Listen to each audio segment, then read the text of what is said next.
When you crawl out from underneath the covers every morning and you sit on the edge of the bed, you have a choice before you. We're wired differently. We have to set a goal that if we hit that goal, we're guaranteed to make sure all that other stuff in the middle is gonna happen. Why 3 o'clock in the morning? Why don't you sleep? My appetite. I say, E.T., I want more, I can do more. If I accomplish this without a father, if I accomplish this with my mom being a teenage mom, if I accomplish this as a high school dropout, if I can accomplish these things from this start, now that I'm at this place, knowing what I know now, what can I accomplish? And I want you to think about that. I want you to think about more than just what you're going to do financially, more than what you're going to do in this industry in the next 3 years, right? More than that. What's your appetite? What are you going to do that will ensure that when the alarm clock goes off, that you are already up 10, 20 minutes before your alarm clock goes off? Why? Do the work. Do the fucking work. You've heard me say it before. No alarm clock needed. My passion wakes me up. Listen to me. No alarm clock needed. I can. I will.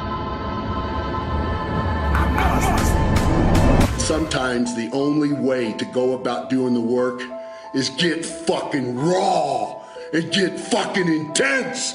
Get angry and aggressive and make it fucking happen for yourself. You start today. I don't care when your life clock started ticking. You can start fucking right now today. If it's 4:15 a.m. in my world, and you're on the East Coast and it's 6:15 a.m. and you're already up and you're already dragging ass, by 6:16, you can change your fucking perspective of the world and of your life. My advice, fucking do it. Do it. Fucking do it. Dig fucking deep and get it done. Do the work of your life.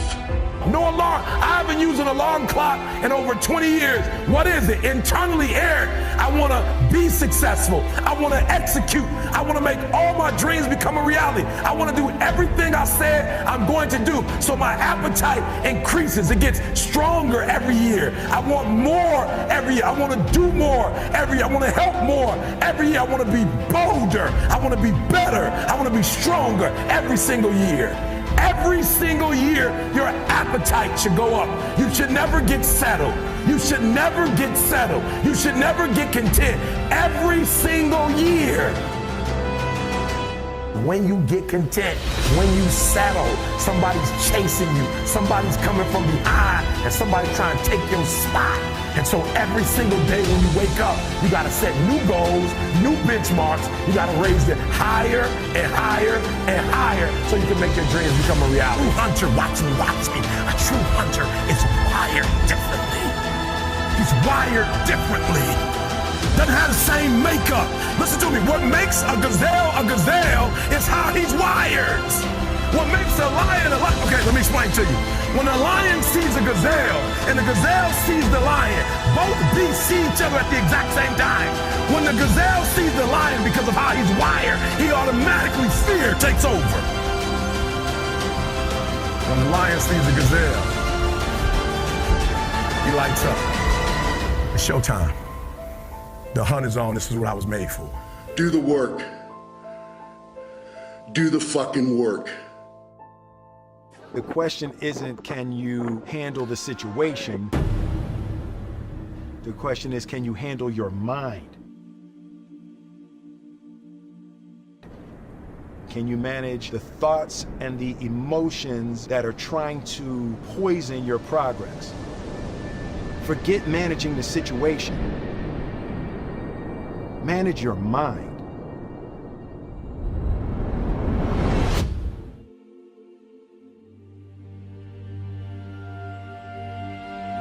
Don't matter whose fault it is that something is broken, if it's your responsibility to fix it.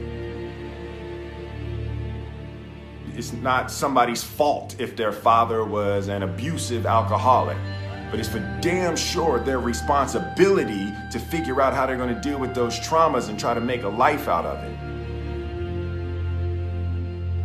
It's not your fault if your partner cheated and ruined your marriage, but it is for damn sure your responsibility to figure out how to take that pain and how to overcome that and build a happy life for yourself.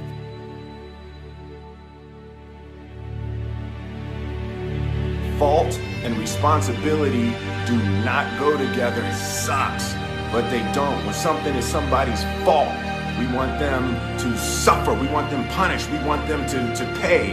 We want it to be their responsibility to fix it, but that's not how it works, especially when it's your heart. Your heart, your life, your happiness is your responsibility and your responsibility alone. Fear is not real.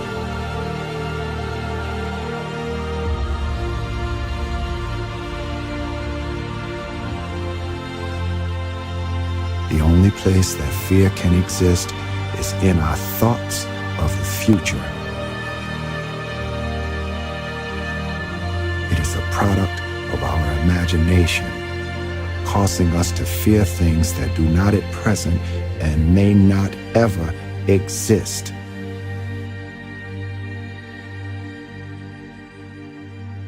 As long as we're pointing the finger and stuck in whose fault something is, we're jammed and trapped into victim mode. When you're in victim mode, you are stuck in suffering. The road to power is in taking responsibility. Your heart, your life, your happiness is your responsibility and your responsibility alone.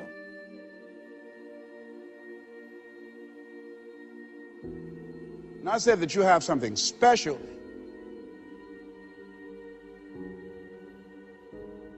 How many of you have some major goals you'd like to achieve? Raise your hands, please. Very good. I know you do. That's why you showed up. I like to ask people whether or not they have goals that they'd like to achieve, and hopefully they're goals that really are worthy of your efforts and your talents. I want you to shake someone's hand right now on your right and left, look them in the eyes and say, you have something special. I like to ask whether or not you have goals, but I want to ask you another question. How many of you know that if you had your life to live over again, you could do more than what you've done thus far? Raise your hands, please. Now, that proves a point, that what we do and what we accomplish in life is only a tip of the iceberg of what's possible for us. So I want you to think about some goals that you'd like to achieve, and I'd like for you to, let's say, break them up in 3 categories. Number 1, I want you to think about some personal goal you'd like to achieve. And I'd like for you to think about some career goal, some business goal that you'd like to achieve. And I want you to think about some social contribution, some impact you'd like to make with your life. It was Horace Mann who said, we should be ashamed to die until we've made some major contribution to humankind. I believe we live in the greatest country in the world that gives us an opportunity to leave our mark, to make a statement with our lives. And as you think about these goals, whatever those goals are, I want you to dramatically increase those goals. And I want to warn you, I don't want you to think about how you're going to do it. How is none of your business. The most important thing is just to increase those goals dramatically. I've found that most people fail in life, not because they aim too high and miss. Most people fail in life because they aim too low and hit. And many don't aim at all. So raise the bar on yourself and don't ask how you're going to do it. I'll never forget when I decided that I wanted to become a motivational speaker. I saw the late Dr. Norman Vincent Peale, and my heart said, I can do that. But my mind asked the question, how? And for over 14 years, I would go see Zig Ziglar and Dr. Norman Vincent Peale and Jim Rohn and different speakers, and I would be in the audience, and my heart would pounce and say, you can do that, Les. And then when I would leave, I would be going to the parking lot, and my mind said, how are you going to do it? And I spent so many years trying to figure out how. I wasted 14 years. How many of you ever procrastinated? Raise your hands, please. Yeah, see, so as you begin to think about your goals, the most important thing is, and write this down, commit yourself. See, once you commit yourself, the how will come. The way will come. Once you commit yourself, you will then figure it out. And if you're going in the wrong direction, all you have to do is turn around and go in the other direction. You will figure it out. You want to begin to just challenge yourself. You want to stretch yourself because you really don't know what you can't do. I'll never forget the first day that I met Mr. Washington. I was born in a poor section of Miami, Florida called Liberty City.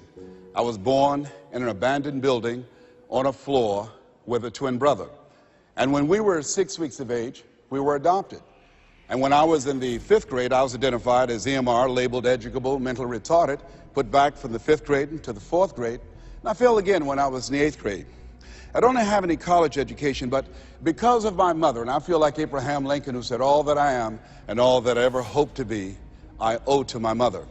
I saw a sign once that said that God took me from my biological mother's womb and placed me in the heart of my adopted mother.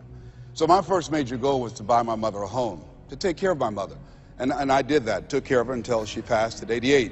But I'll never forget when I met Mr. Washington. I was in a class waiting on another student, and he came in and he said, young man, go to the board and work this problem out for us. I said, oh, sir, I can't do that. He said, why? I said, I'm not one of your students. He said, look at me. I said, yes, sir. Go to the board and work the problem out anyhow. I said, sir, I can't do what you're asking me to do. He said, why? Sir, because I'm educable, mentally retarded, sir. And as the students erupted in laughter, he came from behind his desk, he looked at me and he said, don't you ever say that again. Someone's opinion of you does not have to become your reality. And that was a turning point in my life. On one hand, I was humiliated. But on the other hand, I was liberated. Because he looked at me with the eyes of Goethe, who said, look at a man the way that he is. He only becomes worse. But look at him as if he were what he could be. Then he becomes what he should be. And so Mr. Washington, he challenged me. And I want to challenge you right now about raising your goals. And I want you to shake someone's hand on your right and left, look them in the eyes and say, stretch yourself. Yeah, see, I think that you really have to stretch yourself to discover your stuff. I think that we have to really begin to experiment with life. I said that you have something special. I didn't say that just to be kind and courteous. You do. See, I think that there are not many people that come to seminars or workshops or will watch a program of this nature. Why? I just think that most people are just satisfied to where they are. I'm reminded of a man one day. He was walking down the street and he passed his porch where some people were on the porch talking, and there was a dog moaning and groaning. And he was curious why the dog was moaning and groaning. And he went back and he said, excuse me, he asked the owner, why is the dog moaning and groaning? The guy said, because he's laying on a nail. He said, well, why won't he get off? He said, it's not hurting bad enough for him to get off. Just hurting bad enough to moan and groan. How many of you know people who should be here? Raise your hands, please. How many of you know people, all they do is moan and groan?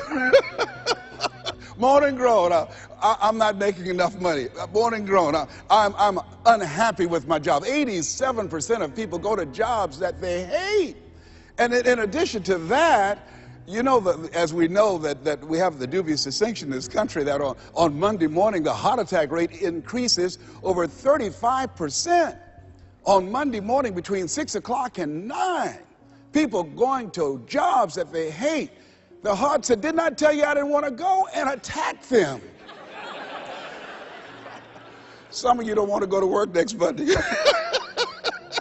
So the thing is this. So you want to find out what resonates with you. What is it you really want to do? You want to experiment with life and find out what fits for you. You have something special.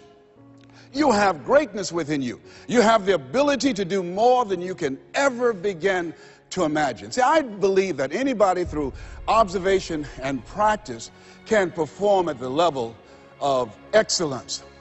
But when you're pursuing your greatness, and this is worth writing down, you don't know what your limits are, and you act like you don't have any. So I say to you, you have something special. You have greatness within you. And I want to make 4 things clear. Number 1, everything that I'm going to say, you already know it. If what I share, the message that I'm going to express right now and share with you, if it wasn't a part of who you are already, you wouldn't be in the audience. That's number 1. That's very important. It's already in you. I'm going to only confirm and validate that which is a part of you anyhow. The second thing is, everything I'm going to say to you, you've heard it before. From people with college degrees and credentials, I can't hold a candle to. It's common sense, but not common practice. Third thing is, I don't want you to agree with me, and I don't want you to believe me.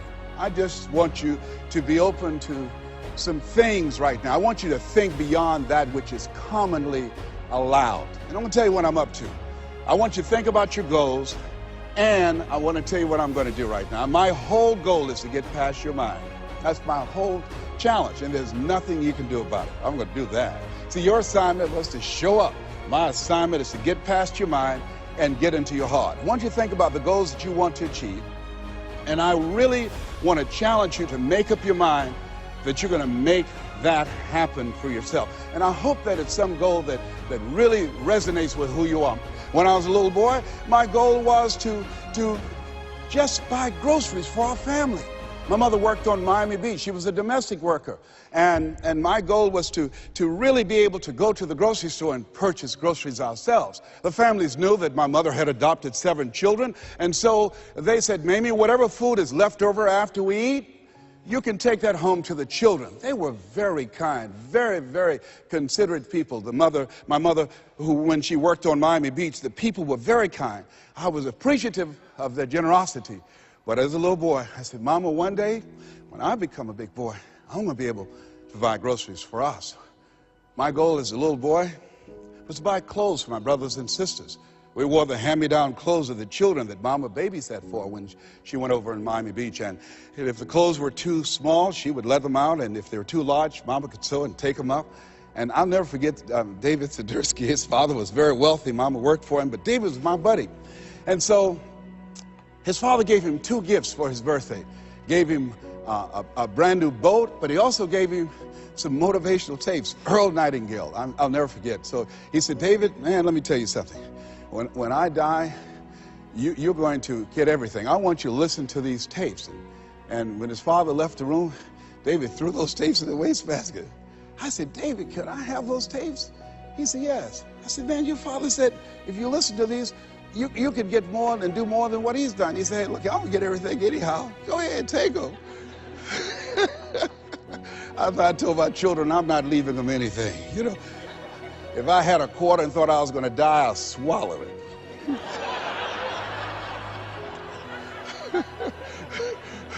Write this down. It's not what you leave for your children, it's what you leave in them.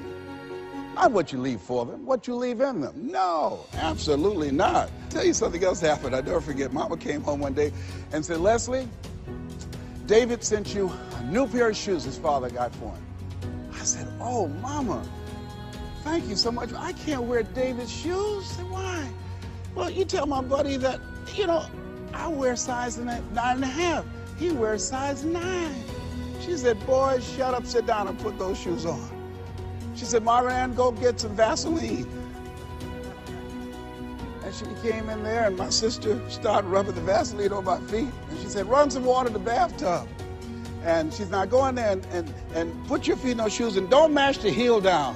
I said, Mama, shut up, boy, don't mash the heel down. And then she had me to get in the bathtub. I said, Mama, these shoes hurt. She said, get in there and walk around in the water. And I'm walking around the bathtub. Then she tried to distract me. I knew what she was doing. How'd you do at school today? I did good. Did you get in any fights? No, ma'am. You know you fought somebody. Well, I only hit 3 people today. and then after a while, she said, how you doing? I said, well, they hurt. Do they hurt as bad as they were before? No, ma'am, they feel a little bit better. Keep on walking, keep on walking. And then after a while, when the leather soaked up the water, the leather began to stretch to a perfect 9.5. You think Fortune 500 companies started talking about doing more with less? My mother's been doing that for a long time. It's amazing what you can do. But who would have thought, anybody looking in on this kid and these 7 children, who would have thought? And I look at you, I say, you have greatness within you.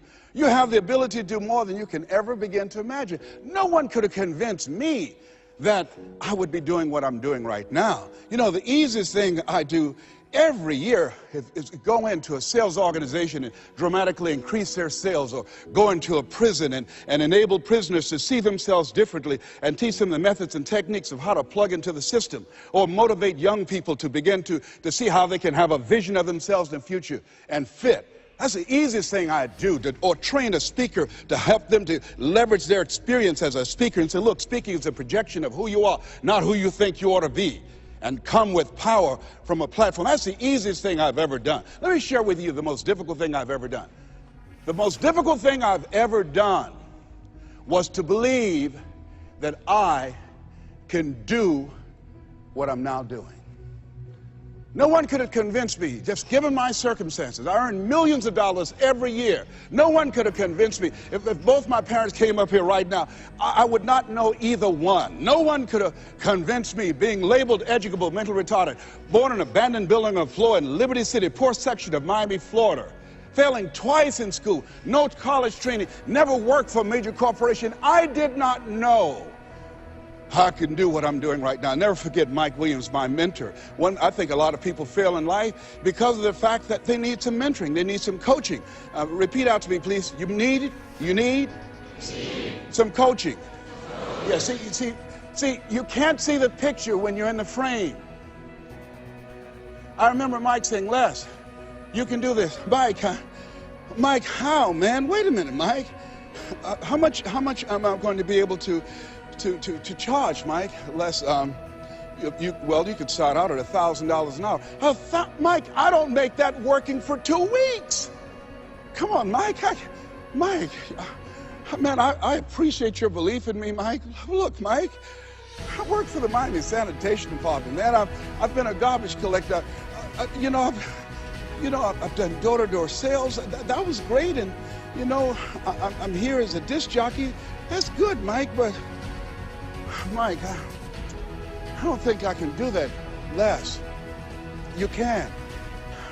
But Mike, I don't have any credentials. I've never written any book, anything, man. I'm not rich. How can I teach somebody to do something I've never done? But Les, why don't you just test yourself? Why don't you stretch, Les? Come on, man. Mike, I don't know. And here's something I realized. Write this down. Sometimes you have to believe in somebody's belief in you until your belief kicks in. I respect Mike Williams. Here, this young man, he saw something in me that I didn't see it, in strong analytical mind, and I looked at him. I always respected his thinking, and he looked at me and he made me feel special, and I said,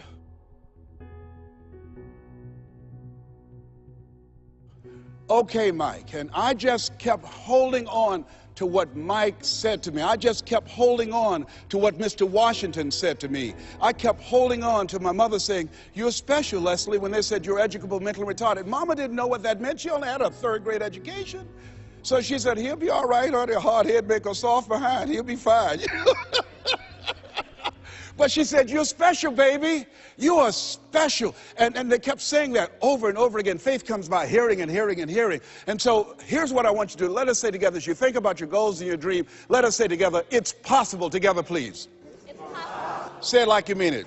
It's possible. Thank you. Write that down. See, most people never achieve their goals because most people suffer from possibility blindness. They look around trying to think about the things that they don't have. Robert Roots, a young man who wrote a book about success principles of the 3 little pigs. He said, it's not what you don't have, it's what you think you need that keeps you from being successful or happy in life. It's not what you don't have. See, I was focused on what I didn't have.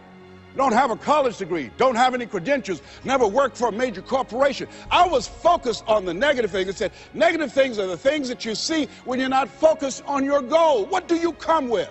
What is it that you have within you that you showed up to bring? Hey, Les, you don't know, but my dream is a long shot. A friend of mine, Dexter Yeager, said, when the dream is big enough, the odds don't matter. I'm reminded of a great man. When I was reading Time magazine talking about some of the great minds of the last century, they didn't mention his name, Dr. Howard Thurman, one of the mentors of Dr. Martin Luther King Jr., and also an advisor to Mahatma Gandhi and Albert Schweitzer.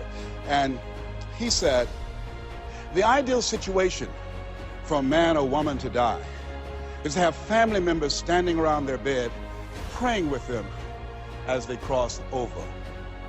But imagine, if you will, being on your deathbed and standing around your bed, the dreams given to you by life, the ideas that you never acted on, the talents, the gifts, the abilities that you never used. And there they are, standing around your bed, looking at you with large, angry eyes, saying, "We came to you, and only you could have given us life. And now we must die with you forever." And the question is, if you died this very moment, what will die with you? What dreams, what ideas, what talents, what leadership potential, what greatness that you showed up to bring, that you allowed fear or procrastination to hold you back? Perhaps that's why Henry David Thoreau wrote the words, "Oh God, to reach the point of death, only to realize that you've never lived, only to realize that you've never scraped the surface of your potential." Repeat after me, please, with power, feeling, and conviction. I refuse to die an unlived life. Yes, shake someone's hand on your right and left and say, "Live your dream." Yeah, I think we should all resolve. I refuse to die an unlived life. Don't worry about the odds. You survived 1 out of 40 million sperms. You will never have those odds again. You beat those odds, you can win anything. Here's something else stops most people. You know what it is? Failure. Let us say together, I will fail my way to success. Yes, write that down. I will fail my way to success. See, 8 out of 10 millionaires have been financially bankrupt. 85% of people allow their fear of failure to outweigh their desire to succeed. And I believe that the reason that most people go so far in life, and stop, Maya Angelou said it best. She wrote a poem. She said that most people go so far in life and then they park.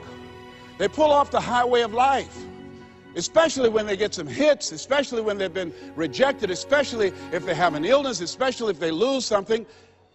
They park. And I take it further. They don't even turn on their emergency lights.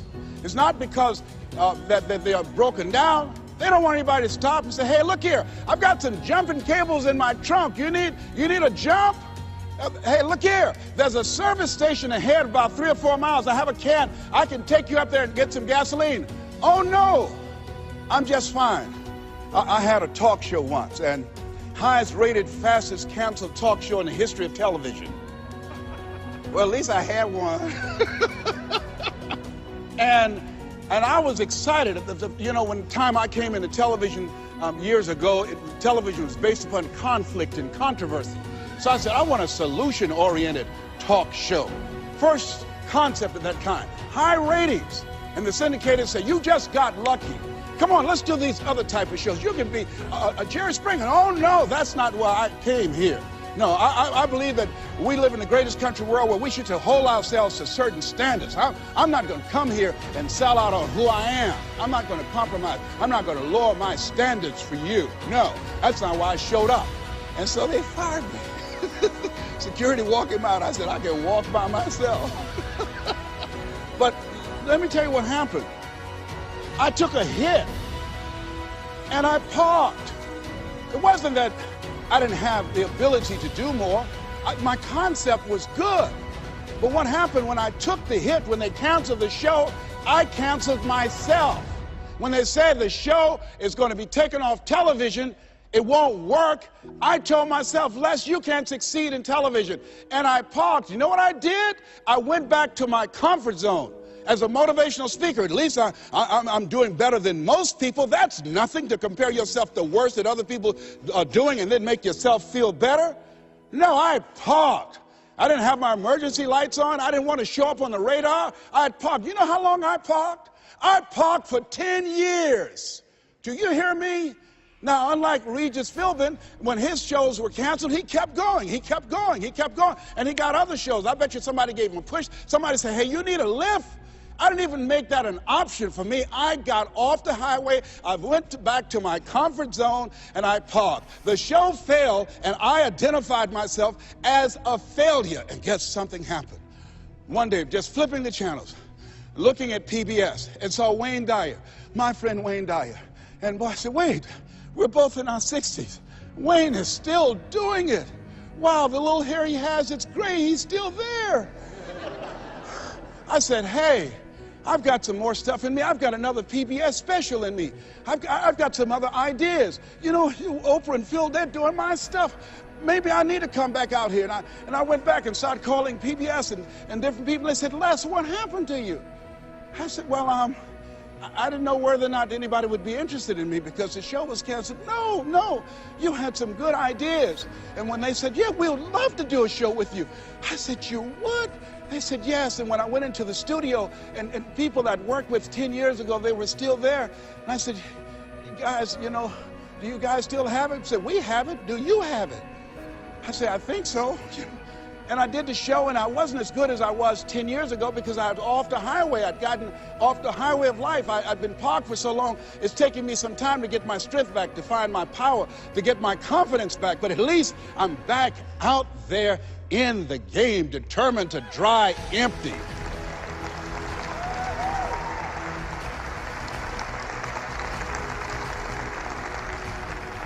So I say to you, see, I only attract millionaires or millionaires in training.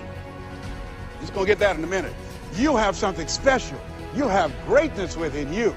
And the only reason you're here, you are my assignment. You can feel me. Some of you feel me right here in your heart of hearts. And my goal is to get past your mind and into your heart. So it's necessary that you have the mindset that I can do this. You've got to begin to believe and to fortify that belief and feed that belief by listening to tapes, going to seminars and workshops, by challenging yourself, by stretching yourself. It was Osborne who said, unless you attempt to do something beyond that which you've already mastered, you will never grow. And as you begin to challenge yourself, you'll discover some things about yourself that you don't know right now. The other thing is you begin to look at yourself, look at your dreams, and begin to experiment and stepping into your greatness. One of the things that's very important, whatever goals and dreams that you have, repeat after me, please. Make your move before you're ready. You have Price Pritchett, who's a great motivator and trainer. He said, make your move before you're ready. We're instructed in life to walk by faith and not by sight. See, you want to really begin to stretch yourself. You want to become a risk taker. You want to raise the bar on yourself. Most people won't do that. See, most people engage in low-life living, low-risk living. Viscott said, if you're not willing to risk, you cannot grow. And if you cannot grow, you cannot become your best. And if you cannot become your best, you can't be happy. And if you can't be happy, then what else is there?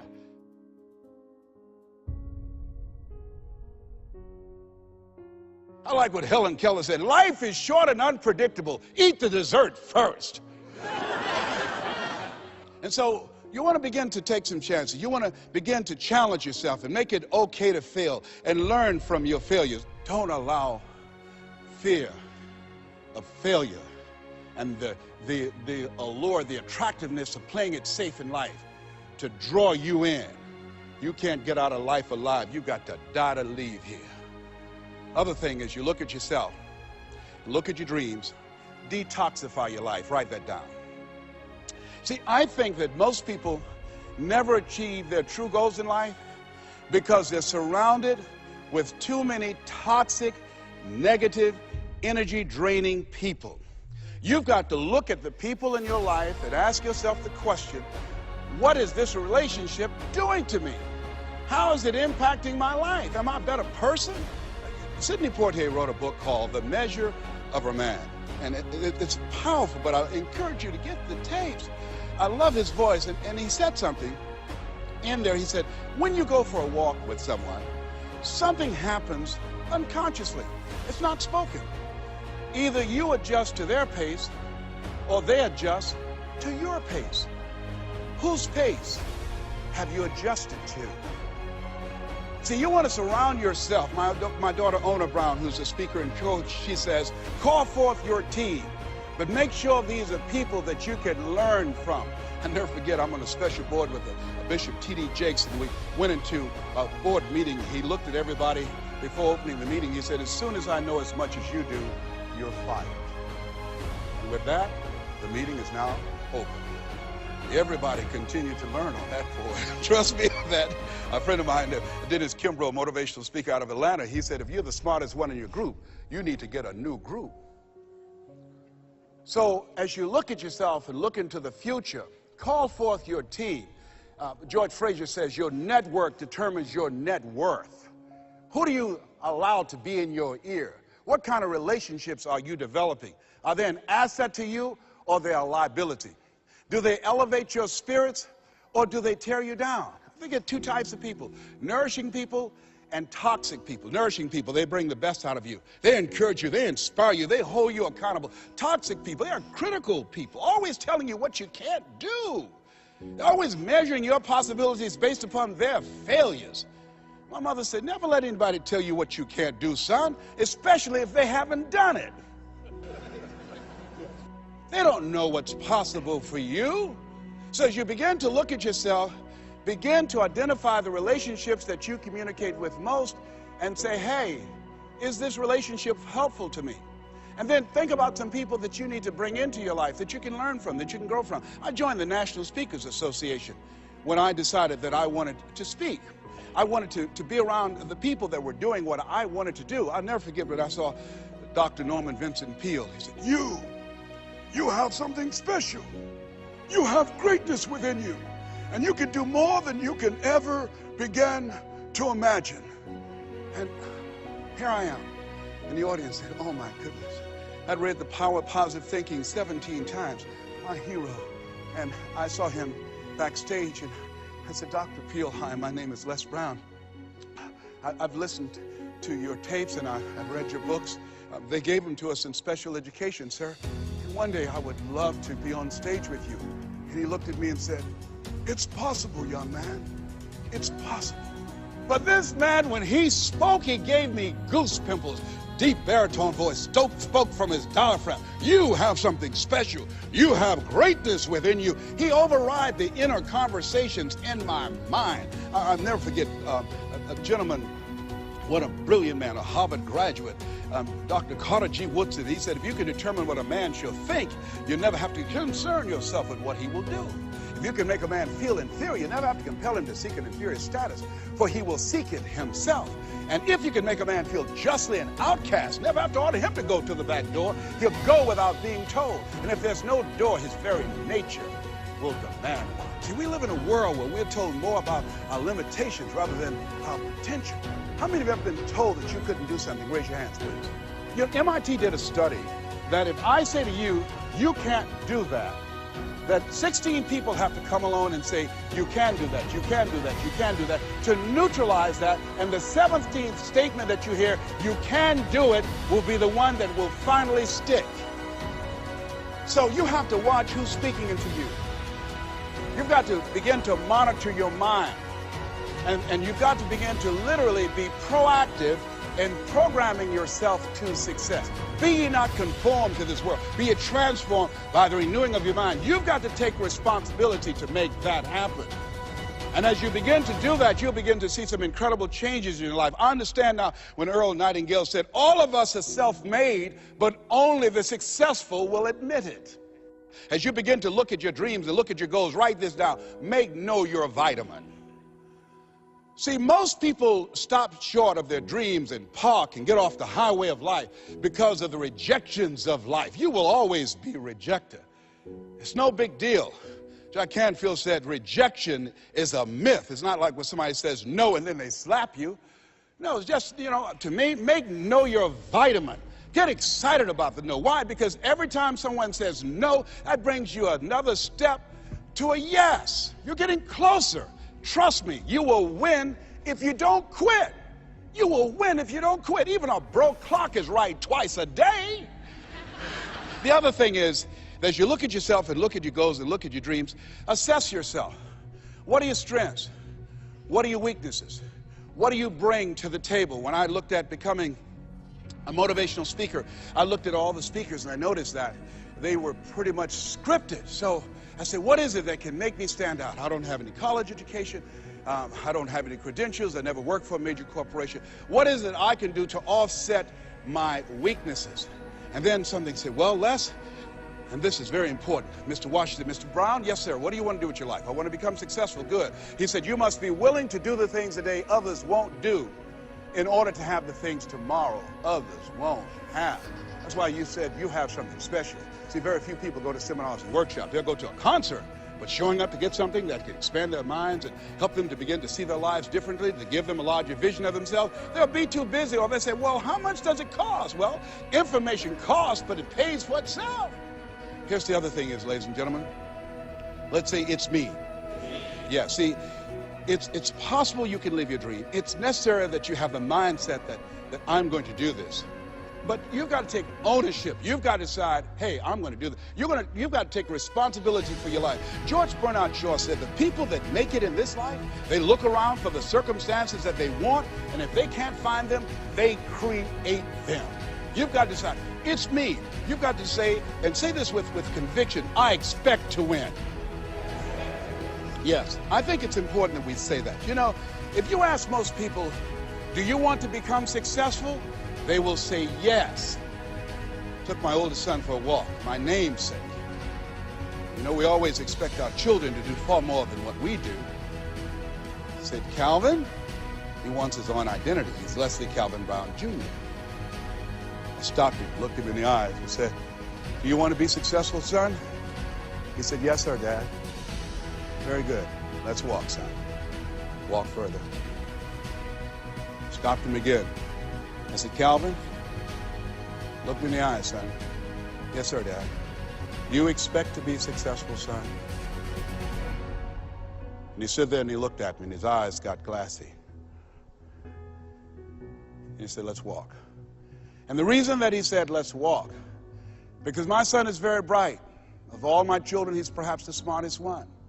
But Calvin now, over 30, Calvin now, a single parent of 2 daughters, good father. Calvin, now at this stage of his life, he's behind on his dreams. A lot of talent, a lot of abilities. Very conservative. One of those people, great mind, but he just hasn't developed that, you know, things that we want our kids to have that, I want it. Calvin, you got to kick it up a notch, son. You never thought you'd be in your 30s. You got to kick it up a notch. You got to increase your energy in order to live your dreams. You can't be casual about your dreams. Bill Bailey said, if you're casual about your dream, you'll end up a casualty. Shake someone's hand on your right and left and say, kick it up a notch. Yes. You got to kick it up a notch. What is it you bring? And whatever you bring, you've got to kick it up a notch. What is your signature as you look at where you want to go and what it is you want to do? As you look at your product or your services, repeat out to me, please, provide more service than you get paid for. Yeah, see, that becomes your signature. When you look at your goals and look at where you want to go, at your products, at your services, at your industry, you want to set some high standards for yourself. I like what Henry David Thoreau said, do not go where the path may lead, but go where there's no path and leave a trail. How is it that your industry will be done differently 5 years from now, 10 years from now? What is your reputation in your industry? When you come into a room and you leave, what's the scuttlebutt about you? Do people say, hey, that's a go-to person. That's a person, if you ask them to do that job, you're talking about the job being done. It will be done extremely well. Are you known for that person that stand out with what you do? That stand out with your quality of service, with your standards, always looking for ways to better your best? Are you one of those people that believe, well, if it ain't broke, don't fix it? Japanese believe it ain't perfect, keep working on it. Are you willing to keep working on it? Are you willing to realize that you have not done your best stuff yet, that you can better your best? You've got to take responsibility for that. And now let's go to the next level. Not only is it possible that you can live your dream, is it necessary that you call forth your team and surround yourself with people that you can learn from and grow from, that you must work on yourself and monitor yourself and train yourself, that you've got to begin to take total responsibility for the outcomes that you want to produce in your life. But let us say together with power and conviction, it's hard. Yes, ladies and gentlemen, living a dream, changing your life, is hard. It's hard when you lose all your money, when you've given it the best that you have, when you have some major setback. It's hard. When a doctor looked at me and said the 3 horrible words no one wants to hear, "You have cancer." It was hard to mobilize my mind and spirit, to listen to tapes and music and read scripture and be around other people and seeking out other prostate cancer conquerors to believe that I could do this. It was hard. Never forget, my son said, "Daddy, are you going to die?" "Why are you asking me that?" "You're not going out much. You're not the bubbly personality that I know you to be. You're not talking much. You're spending a lot of time in the room by yourself, Dad. Are you going to surrender? Are you giving up? Are you going to let that doctor's opinion become your reality? Will my daddy see me graduate?" Yes, son, yes. I'm going to fight. No, I don't think it's my time yet. I'm going to see you graduate, but more than that, I've got some other things that I'm going to do with my life. And I thank you for asking me that. But I must tell you that I'm scared. I'm scared. And I've never been in this situation before. It's been easy for me to talk to people and encourage people when they've had challenges in their lives. But it's me. And I don't feel less than a man in admitting this to you. Yes, I'm scared. And I need some help. Repeat after me, please. Ask for help. Not because you're weak, but because you want to remain strong. And ask for help. And don't stop until you get it. Yes, see, life is hard. And there are some moments in life when you're going to need some help. You're going to need somebody to speak to you. You're going to need somebody to say something to you. I have a friend of mine, Willie Jolly, who's a motivational speaker. He said a setback is a setup for a comeback. I had to listen to Willie's tapes. I have another friend, Kevin Brace, who's a speaker. He said, "Les, come on, man, you can do this. You can make this happen. You can hit a home run. It's a done deal. You are Les Brown. That cancer's got to get out of your body." I said, "Talk to me, Kevin. Talk to me." That's what I need to hear. I needed to hear those words. I don't care who you are. Many people won't allow themselves to ask for help because of pride. Pride cometh before a fall. Because of ego. Ego means edging God out. No, ask for help. Not because you're weak, but because you want to remain strong. And ask for help. Don't stop until you get it. I'm here because a lot of people helped me. I'm here because a lot of people believed in me at a time when I was struggling to believe in myself. The other thing is, let us say together, it's worth it. Yeah, see, I think, and write this down, you got to find 5 reasons that will make it worth it for you. 5 reasons. What will make it worth it for you? Mine was, I want to take care of my mother. Mine was, I want to do something with my life. What will make it worth it for you? Mine is, I want to leave a legacy. Mine is, I refuse to die an unlived life. What will make it worth it for you? Repeat after me, please. You got to be hungry.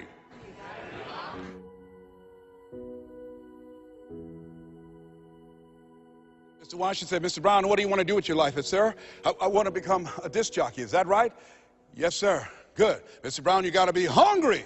He said, "I want you to listen to Paul Harvey. He's the world's greatest communicator. Always find a coach or mentor, someone that's doing what it is you want to do. Watch them. Listen to how he does the rest of the story. Listen to his voice. Mr. Brown, develop your mind and develop your communication skills, because once you open your mouth, young man, you tell the world who you are. And don't forget, Mr. Brown, you got to be hungry. Take the time to develop yourself." So I started training and working on myself. And then pretty soon I came to him. I said, "Sir, I've been working on myself.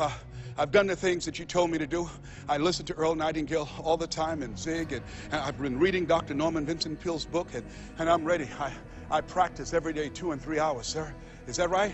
"Yes, sir." "Very good, Mr. Brown. You got to be hungry." I said, "Why do you continue to say that?" "Sir, people that are hungry are unstoppable, Mr. Brown. People that are hungry, no excuse is acceptable. Go out and face the music, young man. And don't forget, stay hungry and make know your vitamin." I went to apply for a job on Miami Beach. Milton Butterball Smith was the program director. "Hello, Mr. Butterball. How are you, sir?"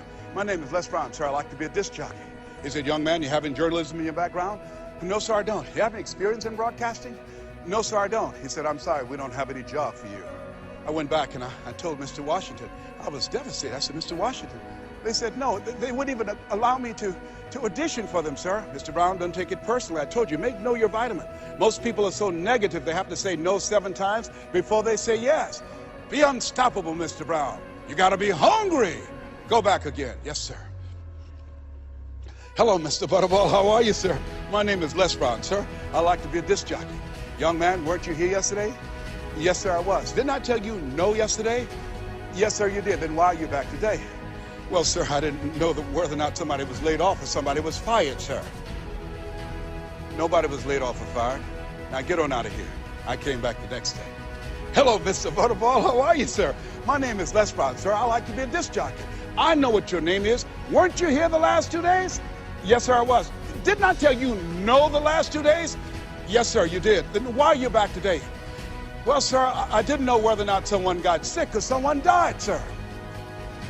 No one got sick or died. No one was laid off or fired. Now, don't you come back here again. I came back the next day talking loud, looking happy like I see you for the first time. Hello, Mr. Butterball. How are you? He looked at me with rage. He said, go get me some coffee. I said, yes, sir. So I became the errand boy for the disc jockeys. I'd go get their lunch and their dinner, and I'd stand in the control room, memorizing their hand movements on the control board and all the instruments, learning everything that I could because I expected to be behind that microphone. Then one day, it was a Saturday afternoon, and a disc jockey by the name of Rockin' Roger was drinking while he was on the air. Rockin' Roger got so drunk, he started slurring his words. He was about to fall off the chair. He obviously could not complete his program. And there I was, looking at him through the control room window. A Saturday afternoon, I was the only one there, young, ready, and hungry, walking back and forth saying, drink, rock, drink. Drink, rock. I'd have gone and get him some more if he'd asked me to. Then pretty soon the phone rang. It was the general manager, and I answered the phone. I said, hello? He said, young boy, this is Mr. Klein. I said, I know. He said, Rock can't finish his program. I said, I know. He said, would you call one of the other DJs in? I said, yes, sir. I hung the phone up. I said, you must think I'm crazy. I called my mom and my girlfriend, Cassandra, and said, y'all come out on the front porch and turn up the radio. I'm about to come on air. I waited for about 20 minutes, and I called him back. I said, Mr. Klein, I can't find nobody. He said, young boy, you know how to work the controls? I said, yes, sir. He said, go in there and segue the records, but don't say nothing here. I said, yes, sir. I couldn't wait to get old Rock out of the way. I put on a fast record. I said, look out, this is me, LB, Triple P, Les Brown, your platter playing papa. There were none before me and there will be none after me. Therefore, that makes me the one and only. Young and single and love to mingle, certified, bona fide, doubly qualified to bring you satisfaction and a whole lot of action. Look out, baby, I'm your love man. I was hungry. People that want to step into their greatness are hungry. Shake someone's hand on your right and left and say, you gotta be hungry. What is your legacy? What will your statement be?